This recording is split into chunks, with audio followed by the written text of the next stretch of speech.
नमस्कार।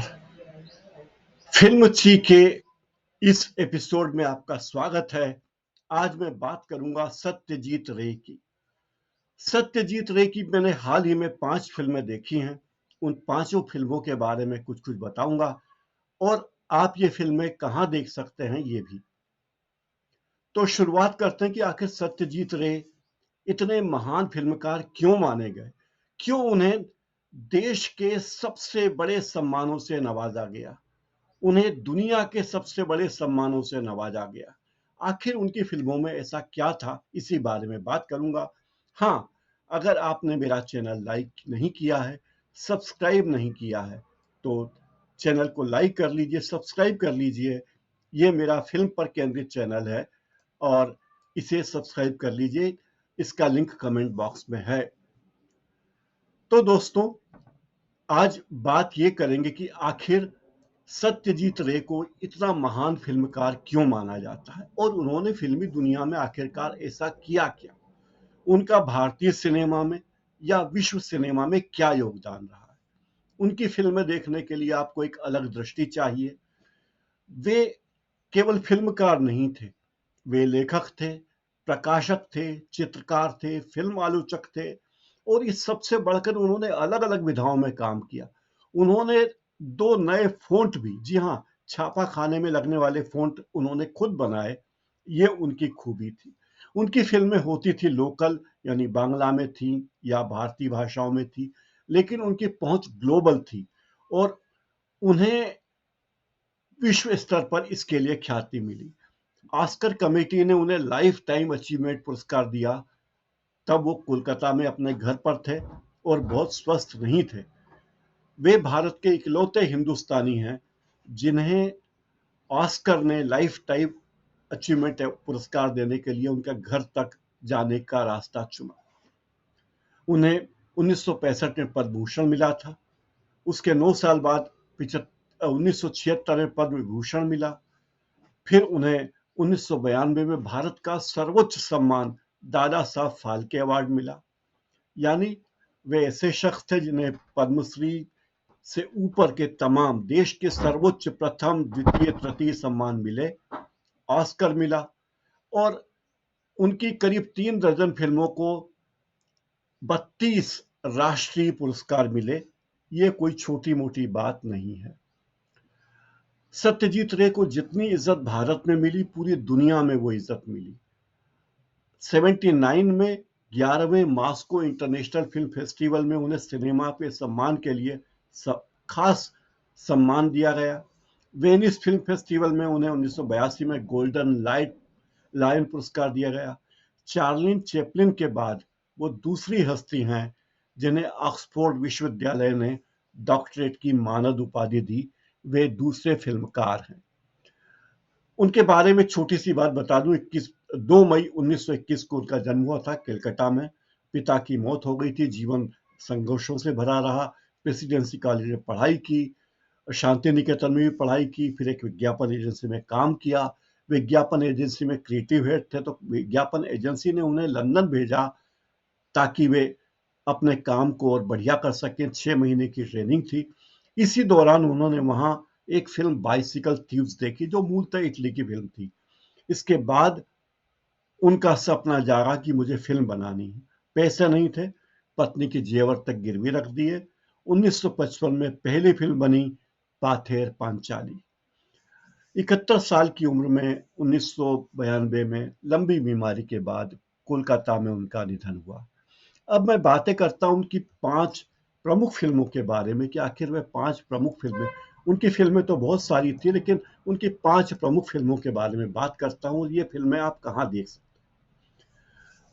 सत्यजीत रे की पहली फिल्म थी पाथेर पांचाली और इसी फिल्म में उन्हें जो ख्याति मिली वो वैश्विक ख्याति थी। ये एक ऐसी फिल्म थी जो स्थानीय भाषा बांग्ला में बनी थी। पाथेर पांचाली का अर्थ होता है पथ गीत, यानी छोटे से रास्ते का गीत। और इस फिल्म को आप अमेजन प्राइम वीडियो पे देख सकते हैं। पाथेर पांचाली अगर आप देखना चाहें तो अमेजन पे जाकर प्राइम वीडियो में इसको देख सकते हैं। इस फिल्म की कहानी बड़ी दिलचस्प है। इस फिल्म ने वैंकूवर में फिल्म फेस्टिवल का बेस्ट फिल्म का अवार्ड जीता और इसे कुल 5 अवार्ड मिले थे। गोल्डन ग्लोब जैसा अवार्ड भी इसे मिला। ये विभूति शरण बंदोपाध्याय के उपन्यास पर आधारित है और 1943 में जब सत्यजीत रे ने ये उपन्यास पढ़ा था, यानी फिल्म लगने के 12-13 साल पहले, तब उनके मन में ऐसा कोई ख्याल नहीं था कि वे इस पर फिल्म बनाएंगे। लेकिन लंदन में जब उन्होंने बाइसिकल थीव्स देखी तो उन्होंने फैसला किया कि वे इसी कहानी पर फिल्म बनाएंगे। और ये फिल्म बनाने के लिए उनको सामने बहुत सारी रुकावटें आई, आर्थिक परेशानियां भी थी। बंगाल की सरकार ने उनकी मदद की, उन्होंने अपनी पत्नी के जेवर गिरवी रखे। किसी तरह ये फिल्म 26 अगस्त 1956 को रिलीज हो गई थी। शुरुआत रिस्पांस बहुत अच्छा नहीं था। 3 हफ्ते बाद फिल्म ने अच्छी रफ्तार पकड़ी और ये काफी लोकप्रिय हुई। बाद में ये फिल्म भारत में और दुनिया के कई जगहों पर बहुत लंबे समय तक लगी रही। भारत में आलोचकों ने इसकी बहुत तारीफ की। टाइम्स ऑफ इंडिया ने लिखा कि इसकी किसी और भारतीय फिल्म से तुलना करना बेकार है क्योंकि यह शुद्ध सिनेमा है। अमेरिका में लिंडसी एंडरसन ने भी फिल्म के बारे में बहुत अच्छी समीक्षा लिखी, लेकिन बहुत सारे फिल्म समीक्षक ऐसे थे जिन्हें यह फिल्म पसंद नहीं आई। फ्रांसवा ट्रूफो ने लिखा कि गंवारों को हाथ से खाना खाते हुए दिखाने वाली फिल्म मुझे नहीं देखनी। न्यूयॉर्क टाइम्स के एक आलोचक थे बॉलजी थ्राउथर बाजली थ्राउथर ने इसके बारे में बहुत खराब समीक्षा लिखी। इसके बावजूद ये फिल्म अमेरिका में बहुत दिनों तक चली। इसी फिल्म की थीम पर आगे की 2 फिल्में और बनाई गई, उनके बारे में मैं बात करूंगा। लेकिन ये एक पहली फिल्म थी जिसके कारण वे बहुत लोकप्रिय हुए और उनका नाम दुनिया भर में चला, उनका डंका बजा। दूसरी फिल्म की बात करूंगा, वो है अपराजितो। अपराजितो सत्यजीत रे की एक ऐसी फिल्म है जो 1956 में लगी थी। ये पांचाली का सीक्वल है। तो अगर आप सोचते हैं कि फिल्मों की सीक्वल अभी बनने लगे, तो ऐसा नहीं है। फिल्मों के सीक्वल पहले भी बनते थे। जिन लोगों को लगता है कि फिल्म की एक फिल्म में अगली फिल्म का इशारा कर देना, ये भी अभी होने लगा, तो भी ठीक नहीं है, क्योंकि सत्यजीत रे ने पाथेर पांचाली में इसका इशारा कर दिया था। उन्होंने अपू ट्रायलॉजी के तहत 3 फिल्में बनाई थी। पहली फिल्म थी पाथेर पांचाली, दूसरी फिल्म थी अपराजितो और तीसरी फिल्म थी वर्ल्ड ऑफ अपू, यानी अपूर संसार उस फिल्म का नाम था। इन फिल्म की सफलता ने उन्हें बहुत प्रोत्साहित किया। अपराजितो ने 11 इंटरनेशनल अवार्ड जीते, जिसमें गोल्डन लायन और क्रिटिक अवार्ड जैसे प्रतिष्ठित सम्मान शामिल थे। तो ये दूसरी फिल्म थी और इसे भी आप देख सकते हैं अमेज़न प्राइम वीडियो पे। सत्यजीत रे की तीसरी बहुत चर्चित फिल्म रही, जिसका जिक्र किए बिना आप सत्यजीत रे की चर्चा नहीं कर सकते, और वो फिल्म है अपूर संसार, यानी अपूर की दुनिया, द वर्ल्ड ऑफ अपू। इससे आप चाहें तो यूट्यूब पर भी देख सकते हैं। ये द अपूर ट्रायलॉजी के तहत बनाई गई तीसरी फिल्म है। ये 1959 में रिलीज हुई थी। इस फिल्म ने दुनिया भर में भारतीय सिनेमा को एक अलग मुकाम पे लाके खड़ा कर दिया। इस फिल्म के लगने के बाद पूरी दुनिया में भारतीय सिनेमा का डंका बजा, रुतबा बढ़ गया और लंदन फिल्म फेस्टिवल में बेस्ट ओरिजिनल फिल्म का खिताब इसी फिल्म ने जीता था। 1960 में ही एडिनबर्ग में इंटरनेशनल फिल्म फेस्टिवल में भी इस फिल्म ने अवार्ड पाया और बहुत सुर्खियां बटोरी। 1962 में बाफ्टा अवार्ड में बेस्ट फॉरेन फिल्म रही। बेस्ट फिल्म कैटेगरी में से नॉमिनेट किया गया था और यही वो फिल्म है जिससे शर्मिला टैगोर ने अपने फिल्मी सफर की शुरुआत की थी। बंगाली भाषा में लगी ये फिल्म भारतीय फिल्म उद्योग के लिए मील का पत्थर है। इसे बेस्ट फीचर फिल्म का नेशनल अवार्ड भी मिला है। इसे अमेरिका के तत्कालीन राष्ट्रपति जॉन एफ कैनेडी ने भी देखा और सराहा था। इसके अलावा जिस चौथी फिल्म की मैं चर्चा कर रहा हूं, वो फिल्म है सत्यजीत रे की महानगर। महानगर, इसे भी आप अमेज़न प्राइम वीडियो पर देख सकते हैं। यह फिल्म 1963 में लगी थी और कोलकाता महानगर की खूबसूरती इसमें दिखाई गई। कई लोग अभी भी मानते हैं कि कोलकाता ही दुनिया का सबसे सुंदर शहर है।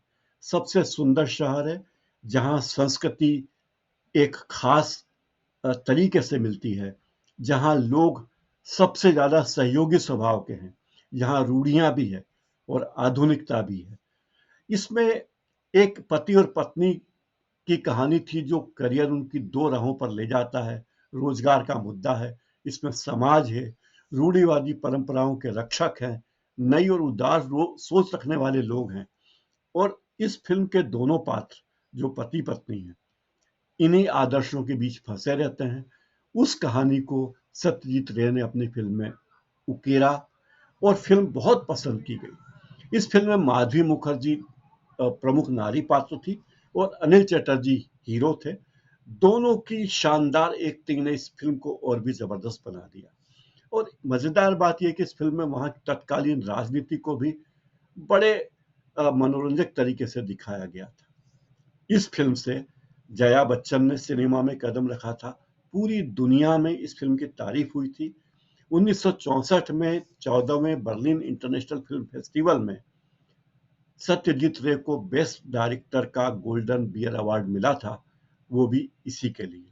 और 36वें ऑस्कर अवार्ड में इसे सर्वश्रेष्ठ विदेशी भाषा की फिल्म की कैटेगरी में नॉमिनेट किया गया था। सत्यजीत रे की फिल्मों की 5वीं फिल्म जो बहुत ही जबरदस्त मानी जाती है, वो फिल्म है आगंतुक, यानी द विजिटर, मेहमान कह सकते हैं।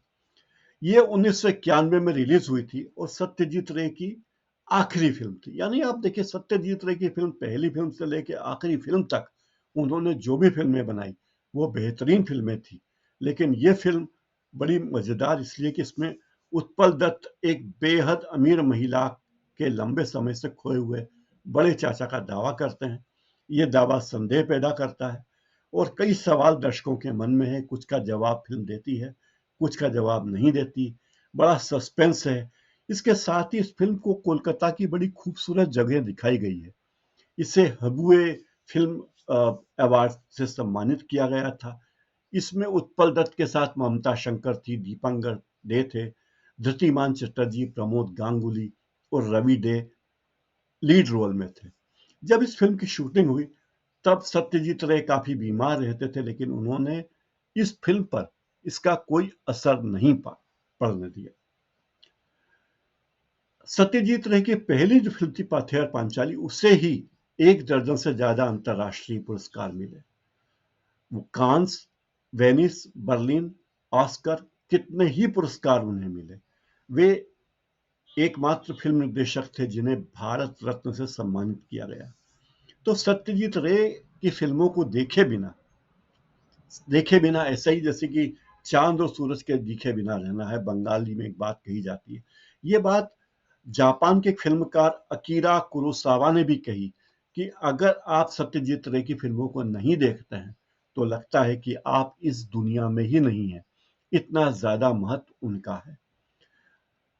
उनकी फिल्मों ने बंगाल रेनेसां से प्रभावित दृश्यों को दिखाया, पारिवारिक पृष्ठभूमि दिखाई, शांति निकेतन दिखाया और विश्व सिनेमा से परिचित करने का मौका दिया।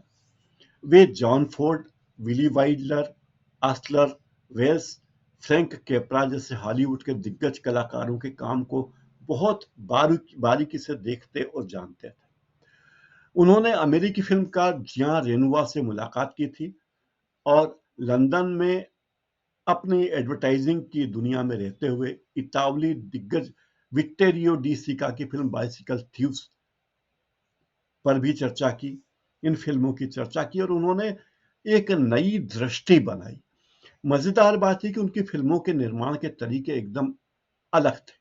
जैसे आप पाएंगे कि कई फिल्म निर्माता ऐसे जिनकी फिल्मों में महान लेखक होते हैं, महान संगीतकार, महान गायक, महान कैमरामैन, महान डिजाइनर, फिर ड्रेस डिजाइनर, सारे लोग महान होते हैं, बड़े प्रोफेशनल होते हैं। लेकिन खूबी यह रही कि सत्यजीत रे ने उन लोगों को मौका दिया जो गैर पेशेवर थे। उन्होंने गैर पेशेवर कलाकारों को भी मौका दिया, टेक्नीशियंस को भी दिया और आउटडोर लोकेशन पर रियल लाइट में फिल्मांकन किया। और पथेर पांचाली या पाथेर पंचाली इसी कारण बहुत ज्यादा याद की जाती है। सत्यजीत रे की फिल्में इस मायने में अलग है कि उनमें ललित कलाओं के कोलाज जैसा होता था। यही है कि मशहूर अमेरिकी फिल्म निर्देशक मार्टिन स्कॉर्सेसी ने कहा था कि सत्यजीत रे की फिल्मों में काव्य और सिनेमा, कविता और सिनेमा को मिलाने वाली रेखा नजर आती है। यानी फिल्में बनाते हैं तो उसमें अ, कविता भी होती है, कविता की तरह उनकी फिल्म चलती जाती है, चलती जाती चलती। एक और बात बड़ी मजेदार है कि सत्यजीत रे ने अपनी फिल्में अपनी विषय वस्तु और प्रस्तुति के नायाब तरीके के साथ साथ संगीत में भी बहुत उल्लेखनीय प्रयोग किए। उन्होंने कहानी की प्रकृति, वातावरण और स्थिति को देखते हुए संगीत रचा और सिनेमा की समयबद्धता के आधार पर वे सटीक संगीत को चुनने पर बल देते थे। अप्पू ट्रायलॉजी यानी तीनों शुरुआती फिल्में, जलसाघर, चारुलता, अरण्येर, दिन रात्रि और शतरंज के खिलाड़ी जैसी अलग अलग मिजाज की फिल्में इस बात की तस्दीक करती है। उनकी छठी फिल्म थी तीन कन्या और आखिरी फिल्म थी आगंतुक। उन्होंने 1961 से 1992 तक, यानी आप लगा सकते हैं 31 साल तक, अपनी फिल्मों का संगीत खुद तैयार किया। इसके पहले उनकी फिल्मों में पंडित रविशंकर, अली अकबर खान और विलायत खान जैसे दिग्गज संगीतकारों ने काम किया था। फिर उन्होंने कहा कि संगीत मैं खुद दूंगा। सत्यजीत रे ने अपनी किताब आवर टाइम्स आवर फिल्म्स में लिखा कि मैंने पेशेवर संगीतकारों के बजाय खुद से संगीत तय करने का फैसला इसलिए किया क्योंकि मेरे पास संगीत को लेकर बहुत सारे आइडियाज आते रहते थे और इतने बड़े बड़े दिग्गज संगीतकारों को मैं बार बार निर्देशित करना पसंद नहीं करता, इसलिए वे बुरा मान सकते थे और शायद उनके सम्मान को ठेस लगती। सत्यजीत रे एक सफल लेखक भी रहे हैं। उनके दादा उपेंद्र नाथ राय थे और पिता सुकुमार राय थे। ये दोनों बंगला लेखकों में गिने जाते थे और उन्होंने कई किताबें लिखी। फेलूदा, प्रोफेसर शोंकुई, तारिणी खुरो, लाल मोहन गांगुली। बांग्ला साहित्य में भी उन्होंने बहुत काम किया और साहित्य के अलावा फिल्मों के सैद्धांतिक और व्यावहारिक पक्षों में उन्होंने लिखा भी बहुत। यानी केवल फिल्में नहीं बनाई, ये भी लिखा कि आखिर अच्छी फिल्में क्या होती है, अच्छी फिल्मों में क्या होना चाहिए। उनके जो आर्टिकल हैं वो कई जगह संकलित हैं और वहां जाकर आप उनकी संगीत के बारे में रचनाएं पढ़ सकते हैं। उनके बहुत प्रशंसक थे, उनको बहुत महान कहा गया। श्याम बेनेगल ने इंटरव्यू में कहा था कि उनकी फिल्मों को देखकर मैंने अपने बारे में सोचना सीखा। अडूर गोपाल कृष्ण तब मलयालम के मशहूर फिल्मकार हैं। उन्होंने फ्रंट लाइन में एक आर्टिकल लिखा था कि मेरे लिए भारतीय सिनेमा की शुरुआत सत्यजीत रे की फिल्मों से ही होती है। इन तारीफों के बीच आलोचनाएं भी होती रही। नरगिस ने उन पर विदेशों में आधुनिक भारत दिखाने के बजाय भारत की गरीबी दिखाने का आरोप लगाया। नरगिस ने यह भी कहा था कि सत्यजीत रे जैसे फिल्मकार भारत की गरीबी को दुनिया में बेच रहे हैं और गरीबी को दिखा दिखाकर सम्मान पा रहे हैं। बुद्धदेव दास गुप्ता बांग्ला के एक बड़े मशहूर फिल्मकार हैं। उन्होंने भी आलोचना की। उन्होंने कहा कि मैं सत्यजीत रे को बड़ा विजनरी नहीं मानता, मैं उन्हें कुरोसावा, बर्गमैन या मिजो गुची की श्रेणी में नहीं रखता, मैं उनको महान नहीं मानता। तो भैया ये आपकी हर एक की आज़ादी है, आप चाहें तो किसी को महान माने या ना माने। जावेद अख्तर ने एक भाषण दिया था जो सत्यजीत रे मेमोरियल लेक्चर सीरीज में था। उसमें उन्होंने कहा था कि जब कोई भी चीज तब प्रासंगिक होती है जब उसकी प्रचुर मौजूदगी हो या उसकी भरपूर कमी हो। अगर इसी बात को ध्यान में रखें तो देखेंगे कि शब्द, ध्वनि, शब्द, संगीत, भाव, भाषा की काव्यमय जुगलबंदी के साथ सत्यजीत रे ने शाश्वत मानवीय मूल्यों को सामने रखा और ये कोई छोटी मोटी बात नहीं कही जा सकती। सत्यजीत रे के बारे में बहुत कुछ लिखा जा चुका है, बहुत कुछ कहा जा चुका है। मैंने अभी कुछ देर पहले बताया था कि उन्होंने 2 फ़ॉन्ट बनाए थे जो सत्यजीत रे ने छापे खाने बहुत लोकप्रिय हो रहे थे, हुए नहीं थे, नई नई टेक्नोलॉजी आ रही थी, तो उन्होंने राय रोमन और राय बिजार नाम के 2 फ़ॉन्ट भी बनाए थे, क्योंकि वे खुद चित्रकार थे तो वे कैलीग्राफी में रुचि रखते थे। सत्यजीत रे अपनी किताबों के कवर और उसके अंदर के चित्र खुद ही बनाते थे, और उन किताबों के प्रचार की जो सामग्री होती थी वो भी वो खुद ही बनाते थे। सत्यजीत रे को 1983 में घरे बाइरे फिल्म में काम करने के दौरान, निर्माण करने के दौरान दिल का दौरा पड़ा, और उसके बाद उनकी क्षमता काफी कम हो गई। उनके बेटे ने उनकी मदद की और उनकी आखिरी फिल्म किसी तरह बनी। 1992 में अप्रैल में उनका स्वर्गवास हो गया। सत्यजीत रे की फिल्मों को अगर आप देखें तो कई भागों में बांट सकते हैं। 50 से 58 के बीच की उनकी फिल्में अलग थीं, लेकिन 1959 से 64 के बीच उनकी फिल्में एक अलग शैली की थी। इस दौरान उन्होंने जो फिल्में बनाई उसमें रविन्द्रनाथ ठाकुर पर एक डॉक्यूमेंट्री, हास्यप्रद फिल्म महापुरुष और ब्रिटिश काल पर आधारित देवी बनाई। उन्होंने हिंदू समाज के अंधविश्वासों को अपूर्व संसार में टटोला था, और शर्मिला टैगोर ने जिस पात्र दयामयी की भूमिका निभाई, जिसे उसके ससुर काली का अवतार मानते हैं, ये सारी बातें उन्होंने अपनी फिल्मों में दिखाई थी। सत्यजीत रे ने कंचनजंगा का भी निर्देशन किया। यह मौलिक कथानक था और रंगीन छायांकन था, इसके लिए इस फिल्म को याद किया जाएगा। सत्यजीत रे ने नई दिशाएं दी फिल्मों को, कल्पना कथाएं दी, विज्ञान कथाएं दी, गुप्तचर कथाएं दी, ऐतिहासिक नाटक उन्होंने लिखे, और भारतीय फिल्म जगत को एक नई दिशा दी। दुनिया में भारतीय फिल्म जगत को एक नया सम्मान दिया। इसीलिए हम सब सत्यजीत रे को महान फिल्मकार मानते हैं। पूरी दुनिया में उनके नाम का डंका बजता है।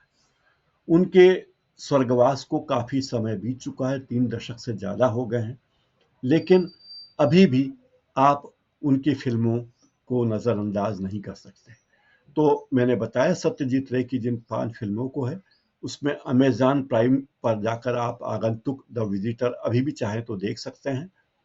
महानगर, बिग सिटी भी अमेज़न पे आपको मिल जाएगी, लेकिन अपूर्व संसार यानी द वर्ल्ड ऑफ अपू आप यूट्यूब पर देख सकते हैं, जाहिर है फ्री में देख सकते हैं। और अपराजितो तथा पाथेर पांचाली भी आप अमेज़न प्राइम वीडियो पर जाकर देख सकते हैं। अगर आपकी फिल्मों में रुचि है, अगर आप भी मेरी तरह फिल्मची हैं, जिसे फिल्म का नशा हो, या जो फिल्म की तकनीक को जानता हो या जानना चाहता हो, फिल्मों को पसंद करता हो, तो ये फिल्में आप जरूर देखिए। ये फिल्में आपको फिल्मों के बारे में नई समझ विकसित करने में मदद करेगी।